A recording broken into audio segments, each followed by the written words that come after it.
Six JVR తక్కువ ధరలకే కాదు నాణ్యతకు కూడా మరో పేరు India's #1 brand six JVR. Criminal ట్రైబ్గా ముద్ర వేసినంత సందర్భంలో వీళ్ళందరినీ మరి అత్యాచారం చేసినారు వీళ్ళ మీద, బజారాల మీద. వీళ్ళంతా అప్పుడు పారిపోయినారు, అడవులలో వెళ్ళిపోయినారు వేషం మార్చుకొని. అదేవిధంగా తమ యొక్క ఉనికి కాపాడుకోవడానికి తలదాచుకున్నారు. ఆ తెగ స్వతంత్రం వచ్చిన తర్వాత వీళ్ళు అనేక వృత్తులలో లీనమైపోయినారు. కొన్ని చోట్ల మరి లవణం వ్యాపారం కానీ, కొన్ని చోట్ల పశుపాలన కానీ, ఇట్లా అడవులలో, పుట్టలల్లో, కొండల్లో, కోనల్లో వీళ్ళు నివసిస్తూ ఏ రోజైతే వీళ్ళు ఎడ్ల బండ్ల మీద నిత్యావసర వస్తువులు సప్లై చేసినారో, ఈ ఎడ్ల బండ్లు నడిచినటువంటి మార్గాలు ఆ రోజుల్లో వింధ్యాసాత్పుర పర్వతం నుంచి అప్పుడు సర్వేలు లేవు. అప్పుడు ప్రభుత్వాలు మనకు ఇండిపెండెన్స్ వచ్చినాక ఈ బంజారాలు నడిచిన బళ్ళ బాట ఏదైతుందో అవే ఈరోజు highways, national highways, railway lines. ఇది చరిత్ర. అటువంటి తెగను రాను రాను వీళ్ళ వ్యాపారం క్షీణించిపోయింది, అడవులలో ఉండిపోయినారు. అప్పుడు కొన్ని రాష్ట్రాలలో వీళ్ళని షెడ్యూల్ ట్రైబ్స్గా, కొన్ని రాష్ట్రాల్లో షెడ్యూల్ క్యాస్ట్గా, కొన్ని రాష్ట్రాల్లో ఓబీసీలుగా ఆ రోజుల్లో దానికి సరి అయినటువంటి మరి వీళ్ళను ఒక సెక్షన్లో పెట్టకుండా, ఒక లిస్టులో పెట్టకుండా విచ్చలవిడిగా వదిలేసినారు. అందులో భాగమే ఇప్పుడు మీరు అడిగినటువంటి క్వశ్చన్. మరి తెలంగాణలో లంబాడీల మీద వీళ్ళు, అంటే లంబాడీలు కష్టజీవులు, ఎవరైనా నమ్మితే సపరేట్ జీవో తీసుకొచ్చిరు. అదే చెప్తారు కదా సార్. కష్టజీవులు, కష్టపడేవాళ్ళు. ఈరోజు తెలంగాణలో 70 స్థానాల్లో లంబాడీలు ఎక్కడ ఓటు చేస్తే అదే పార్టీ గెలుస్తుంది ఇక్కడ. ఇదే విధంగా దేశంలో 200 పార్లమెంట్ స్థానాల్లో లంబాడీలు ఏ పార్టీకి, బంజారాలు ఏ పార్టీకి మద్దతు చేస్తే అదే పార్టీ గెలుస్తాయి. ఈ రకంగా తెలంగాణలో పరిస్థితి ఉందా సార్? డేటాతో సహా నా దగ్గర ఉంది. అదేవిధంగా మొత్తం దేశంలో 1000 అసెంబ్లీ స్థానాల్లో ఉన్నారు. సో అటువంటి తెగను ఈరోజు కొంతమంది ఎవరు, మన గిరిజన సోదరులే. గిరిజనులు అంటే మన రాజ్యాంగం ప్రకారం మనకి ఇండిపెండెన్స్ వచ్చిన తర్వాత దేశంలో 705 తెగలు ఉన్నాయి గిరిజనులు మొత్తం. టోటల్ 705లో వాళ్ళను ఆదిమ జాతులు, ఆదివాసులు, గిరిజనులు, గిరిజన తెగలు, గిరిజన సముదాయాలు అని చెప్పేసి పిలుస్తారు. అందులోనే ఈ 705, అందులోనే ఈ బంజారాలు, లంబాడీలు, సుగాలీలు, మారులు వీళ్ళంతా. ఇది యాక్చువల్. అయితే దురదృష్టవశాత్తు దేశంలో కొన్ని ఏజెన్సీ ఏరియాస్ ఉన్నాయి, అంటే అత్యధికంగా వెనుకబడినటువంటి ఏరియా. ఎక్కడైతే అక్షరాస్యత లేదో, ఎక్కడ పారిశుద్ధ్యం లేదో, ఎక్కడ సౌలతులు, వసతులు లేవో, అటువంటి ప్రాంతాలని, అత్యంత వెనుకబడినటువంటి ప్రాంతాలు ఏజెన్సీ ప్రాంతాలు. సో మన తెలంగాణలో ఆదిలాబాదులో ఒక 4 అసెంబ్లీ స్థానాల్లో ఉంటారు. 4 అక్కడ గోండు తెగ, షెడ్యూల్ ట్రైబ్. అదేవిధంగా వరంగల్లో ఒక ములుగు, అక్కడ కోయ తెగ, ఒకటే కాన్స్టిట్యున్సీ, అంటే 5. అదే రకంగా ఖమ్మం, అక్కడ 5 కాన్స్టిట్యున్సీలు కేవలం కోయాస్ ఉంటారు, అంటే లంబాడీస్ కూడా ఉన్నారు. సో ఇది మొత్తము 10 అసెంబ్లీ స్థానాల్లోనే వీళ్ళు ఉన్నారు. మొత్తం కలిపి 119లో ఒక 10 ఉంటారు. 119లో 10 స్థానాలు వీళ్ళు ఏజెన్సీలో ఉంటారు. అయితే ఏజెన్సీకి సెపరేట్ లాస్ ఉన్నాయి, ఐటీడీఎల్ అని, తర్వాత ఇతర డెవలప్మెంటల్ యాక్టివిటీస్ కింద ఆర్టికల్ 275(1) కింద ప్రత్యేక కేంద్ర సహాయ నిధులు వస్తాయి. సో వాళ్ళకి అవి. అదేవిధంగా అయితే ఏజెన్సీలో ఉన్నది కేవలం 30% మంది మాత్రమే. గిరిజన జనాభాలో 30% గిరిజన జనాభా ఏజెన్సీలో ఉంటుంది. కేవలం 30. ఏజెన్సీ బయట ఉన్న గిరిజనులు అంటే ప్రముఖంగా లంబాడీలు, 70% లంబాడీలు బయట ఉంటారు. 100%. ఇది నెంబర్ 1. అయితే ఏజెన్సీకి ఉన్న ప్రొటెక్షన్ ఏమంటే ఆర్టికల్ 275(1) రాజ్యాంగంలో 5th షెడ్యూల్ ప్రకారం, 6th షెడ్యూల్ ప్రకారం 1/70 ల్యాండ్ ట్రాన్స్ఫర్ రెగ్యులేషన్ యాక్ట్. ఇది యాక్చువల్ మూలం, దీనికి కారణం. ఈ 1/70 కింద ఉన్నటువంటి భూముల్ని గిరిజనేతరులు, మధ్య దళారులు కొట్టేసినారు.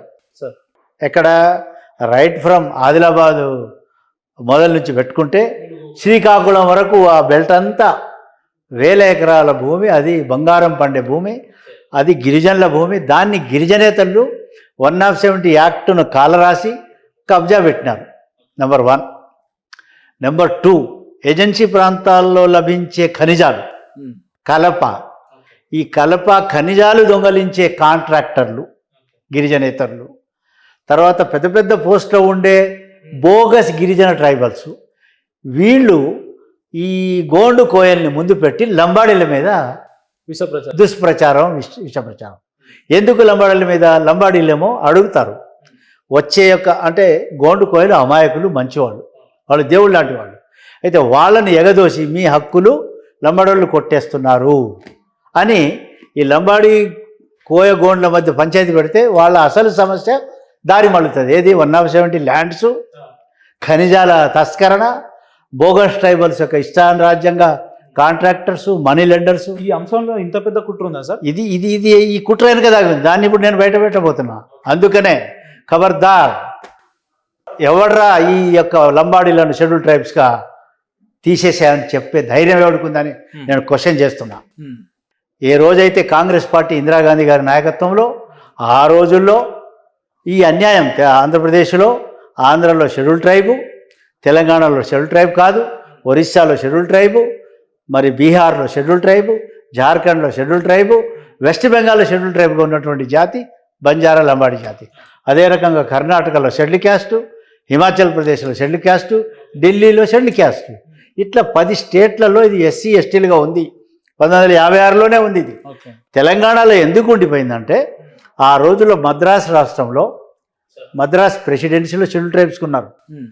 అదేవిధంగా మైసూర్ ప్రెసిడెన్సీలో షెడ్యూల్ క్యాస్ట్గా ఉన్నారు బంజారాలు. మరి మన నిజాం స్టేట్లో కూడా గిరిజనులుగా ఉన్నారు, కానీ అప్పటికి కాన్స్టిట్యూషన్ లేదు, కాన్స్టిట్యూషన్లో రాలా. అయితే భాషా సంయుక్త రాష్ట్రాలుగా ఏది 56లో ఏర్పడినప్పుడు, ఆంధ్ర తెలంగాణ యాడ్ అయినప్పుడు ఆ ఎంట్రీలో రాలే. తెలంగాణ బంజారాలు, లంబాడీలు, ఎస్టీలు అనే ఎంట్రీ తప్పిపోయింది. Even though they are in tribe, ఏది నిజాం స్టేట్లో కూడా ట్రైబే, కానీ ఆ ఎంట్రీ రానందుకు 20 సంవత్సరాలు నష్టపోయినాం, 56 నుంచి 76 వరకు. అప్పుడు నేను మెడికల్ సీట్కి అప్లై చేసిన, నాకు మెడికల్ సీట్ రాలా. అదే ఆంధ్ర రీజియన్లో ఉన్నటువంటి బంజారా, లంబాడీ నా సోదరునికి వచ్చింది, నాకు రాలా. ఎందుకు రాలేదని నేను క్వశ్చన్ చేస్తే అప్పుడు ఈ విషయం బయటపడి ఆ రోజు నుంచి మేము మా రాజకీయ గురువు అయినటువంటి జయపాల్ రెడ్డి వారి నాయకత్వంలో బ్రహ్మానంద రెడ్డి గారితో కలిసినాము. తదుపరి మేము వందలాది మంది పేదవాళ్ళు, ఎవరు హైదరాబాద్లో రిక్షా నడిపించేవాళ్ళు, హైదరాబాద్లో కూలి పని చేసేవాళ్ళు, హైదరాబాద్లో ఆటో రిక్షా నడిపించేవాళ్ళు, 500 మందిని ఇక్కడ గ్యాదర్ చేసి ఆ రోజుల్లో వాళ్ళంతా దేవరకొండ, అచ్చంపేట, కలోకుర్తి, జడ్చర్ల, ఇబ్రాహీంపట్నం, మహేశ్వరం, షాద్ నగర్, ఈ ప్రాంత వాసులు పేదవాళ్ళు, వాళ్ళని ఎంబడి పెట్టుకొని ఇందిరాగాంధీ దగ్గర 6 సంవత్సరాలు మేము పోరాటం చేసినాము. ర్యాలీలు, ధర్నాలు, ఢిల్లీకి వెళ్ళి చేయడం వల్ల ఆ రోజు 1976లో 108 of 1976 parliament amendment order for removal of area restriction with in the state of Andhra Pradesh. ఏదైతే రిస్ట్రిక్షన్ ఉండిందో ఆంధ్రలో ట్రైబు, తెలంగాణలో కాదనే రిస్ట్రిక్షన్ ఏదైతే ఉందో అది రిమూవ్ అయింది ఆ రోజు. ఆ రోజు నుంచి 76 నుంచి మనం ట్రైబ్స్గా వచ్చిన తర్వాత మేము మన ట్రైబల్స్, ఈ లంబాడీలు అవకాశాలను ఉపయోగించుకుంటున్నారు, అభివృద్ధి చెందుతున్నారు. మనం స్వతంత్రం తెచ్చుకునేది ఎందుకు? మహాత్మా గాంధీ గారు మరి అంత ధనవంతుడై ఉండి కూడా గోచిపెట్టుకొని ఫైట్ ఎందుకు చేసినాడు? నా దేశంలో గోచిపెట్టుకున్న వాళ్ళు పేదవాళ్ళు ఎక్కువ మంది ఉన్నారు కాబట్టి ఇది నా సింబల్ అని చెప్పి ఆ రోజు ఆయన నా పేదవాళ్ళు బాగుపడడానికి స్వాతంత్రం తెచ్చుకున్నాం. ఎస్సీ ఎస్టీలు బాగుపడాలని మనం కాన్స్టిట్యూషన్లో బాబాసాహెబ్ అంబేద్కర్ దాంట్లో పొందుపరిచినారు. ఎందుకు? బాగుపడాలని. సో ఈరోజు లంబాడీలు బాగుపడుతుంటే వీళ్ళకి కళ్ళమంట ఎందుకు అని చెప్పేసి నేను అడుగుతున్నా. ఎందుకు అంటే వాళ్ళు ఏమంటారంటే ఈ గిరిజన తెగలు వలస వచ్చింది ఈ దేశానికి అని చెప్తారు వాళ్ళు. అట్లా అనుకుంటే గోండులు కూడా వలసవాదులే, గోండువారం నుంచి వచ్చిన వాళ్ళు అందరూ వలసవాదులే. వన్స్ మేము సింధు నాగరికత నుంచి ఉన్నాం. నేను ఇప్పుడు చెప్పింది ఎంతకుముందు చెప్పిన దాంట్లో. అయితే ఈరోజు లంబాడీలు వలసవాదులు ఎవరు కారు? అందరూ వలసవాదులే. మేము మొదటి నుంచి ఉన్నవాళ్ళం, మేము భూమిపుత్రులం. మా హతిరాం బావోజీ 550 సంవత్సరాల క్రితం వెంకటేశ్వర స్వామిని ప్రత్యక్షింపజేసుకున్నాడు, ఆయనతో పాచికలాడినాడు. ఇది చరిత్ర. అదేవిధంగా మన సేవాలాల్ మహారాజ్ ఇక్కడ బంజారా దర్వాజా కట్టించినాడు, గోల్కొండ కిలా ఎందుకు కట్టించినాడు?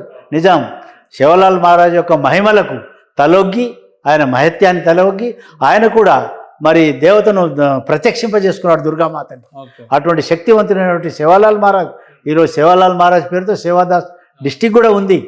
300 ఎకరాల భూమి కూడా ఇచ్చినారు ఆ రోజుల్లో.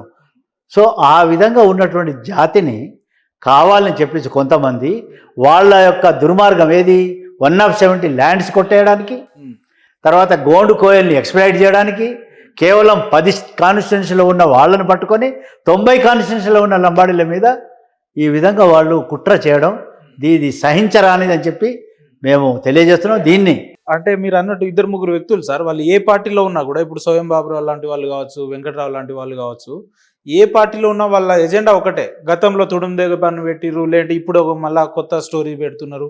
అంటే ఇట్లా ఎంతసేపు బంజారాల మీద విసంగక్కే ప్రయత్నం తప్ప ఇది అంతిమంగా ఎవరి స్వార్థం కోసం వాళ్ళు పనిచేస్తున్నట్టు. అదే కాకుండా స్వతంత్ర భారతదేశంలో దోషులుగా లంబాడీలను చిత్రీకరిస్తున్నారు. అవును, అవును. ఇదే స్వయం బాబురావు కానీ ఇంకా అతని వెంబడి ఉన్నవాళ్ళు లంబాడీలను ఇవి దోషులుగా చిత్రీకరిస్తున్నారు. ఇది క్షమించరాని నేరం, రాజ్యాంగాన్ని అవమానపరిచిన, మన హక్కుల్ని కాలరాస్తున్నట్టే కదా ఇది కూడా. ఇది రాజ్యాంగాన్ని వ్యతిరేకించినట్టే హక్కుల్ని కాలరాయడమే.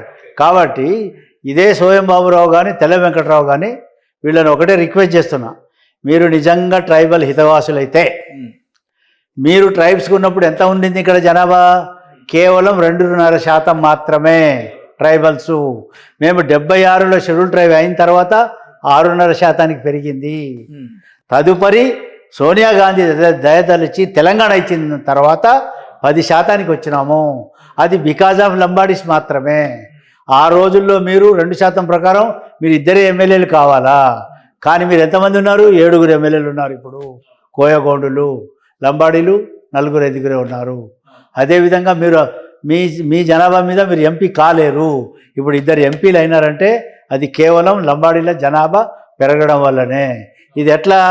రాజ్యాంగంలో జనాభా ఎంత ఉంటే అంత రిజర్వేషన్ వస్తుంది, అంత బడ్జెట్ వస్తుంది.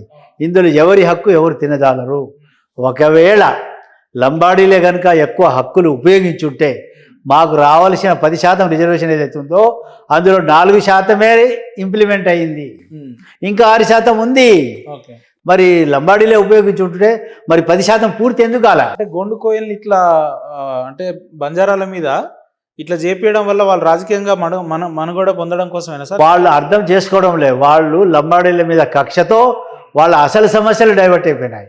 వాళ్ళ భూములు పోగొట్టుకుంటున్నారు, వాళ్ళ ఐటీడీ నిధులు పోగొట్టుకుంటున్నారు, అక్కడ లభించే ఖనిజాలు కానీ కలప కానీ వాళ్ళు పోగొట్టుకుంటున్నారు. సర్వనాశనం అయిపోతుంది. ఎవడో తినిపోతున్నాడు అక్కడ. కనీసం వీళ్ళు ట్రైబల్స్కి ఉన్న లంబాడీలైనా ఉపయోగించుకుంటారు. సో నేను తెల్ల వెంకట్రావుకి, నేను అదే స్వయం బాబురావుకి రిక్వెస్ట్ చేస్తున్నా, మీరు దీంట్లో ఇతరుల చేతిలో కీలుబొమ్మలు కావద్దు. మీరు 170 గురించి కొట్లాడండి, మీకు కావాల్సిన జాబ్స్ గురించి కొట్లాడండి. ఇంకా 6% జాబ్స్ ఖాళీలు ఉన్నాయి. మీకు నిజంగా అన్యాయం జరిగి ఉంటే మన ప్రభుత్వంతో కొట్లాడదాం. మాకు సూపర్ న్యూమరీ పోస్ట్ క్రియేట్ చేయండి, మాకు అపాయింట్ చేసి ఇన్ సర్వీస్ ట్రైనింగ్ ఇవ్వండి. ఇది there is a provision in the constitution. ముందు అపాయింట్ చేసి తర్వాత ట్రైనింగ్ ఇవ్వచ్చు. ఆ దానికి మనం ఫైట్ చేద్దామని తెల్ల వెంకట్రావును అదేవిధంగా బాబురావును నేను ఆహ్వానిస్తాను. కానీ గోండు కోయలు నష్టపోతున్నారని చెప్పడానికి ఉదాహరణ ఎక్కడుంది సార్? ఉదాహరణకి ఇప్పుడు మనం ఉన్నాం, మీరు ఇందాక అన్నారు ఏజెన్సీ ప్రాంతాలలో ఎక్కువ వాళ్ళు నివసిస్తారు. మనం ప్రభుత్వ ఉద్యోగాలలో, ప్రభుత్వ రంగ సంస్థలలో వాళ్ళకే ప్రాధాన్యత ఎక్కువ ఉంది. ఉదాహరణకు మన గిరిజనులకు 100 మార్కులు వస్తే వాళ్ళకు ఒక 60 మార్కులు వచ్చినా వాళ్ళకు ఉద్యోగాలు వస్తాయి. ఇంకా వాళ్ళు నష్టపోయే అవకాశం ఎక్కడుంది? ఎక్కడ లేదు. ఒకవేళ లంబాడీలు కనుక, లంబాడీలు యాక్టివ్గా ఉంటారు, అన్యాయాన్ని సహించరు, అడుగుతారు. అది తప్ప రాజ్యాంగం కల్పించింది మన స్వతంత్రం తెచ్చిందే దాని గురించి. లంబాడీలు అన్ని లంబాడీ గుడిసెలే, తాండాలలో కనీస సౌకర్యాలు లేవు. అది లేక మరి ఆ కేసీఆర్ అనే అతను గ్రామ పంచాయతీలు చేసినాడు, ఖాళీ గ్రామ పంచాయతీలు. మేము రెవెన్యూ గ్రామ పంచాయతీలు అడిగినాం, అది చేయలేదు. అక్కడ కూడా మరి ఫెసిలిటీస్ లేవు. ఈరోజు కేవలం ఏదో 10 మంది ఐఏఎస్లు, ఐపీఎస్లు క్లాస్ 1 అయిపోగానే అందరూ బాగుపడలేదు కదా. 99% కమ్యూనిటీ అట్లే ఉంది. కానీ అయినా కూడా ఓరవకుండా లంబాడీల ఓట్లు కావాలి వీళ్ళకి, కానీ లంబాడీలు వద్దు. ఇది నేను అడుగుతున్నా రాజకీయ పార్టీలకి. మా గౌరవ ముఖ్యమంత్రి రేవంత్ రెడ్డి గారు చెప్పినారు, ఈసారి మాకు కేసీఆర్ యొక్క దుష్ట చర్యలకి, కేసీఆర్ చేసిన మోసానికి వ్యతిరేకం చేసి కాంగ్రెస్ పార్టీకి లంబాడీలు మద్దతు ఇవ్వడం వల్లనే ఇక్కడ ఇందిరమ్మ ప్రజాపాలన ప్రభుత్వం ఏర్పాటు చేసి నేను పబ్లిక్లో చెప్పినారు. నేను వారిని ధన్యవాదాలు తెలియజేస్తున్నా రేవంత్ రెడ్డి గారిని.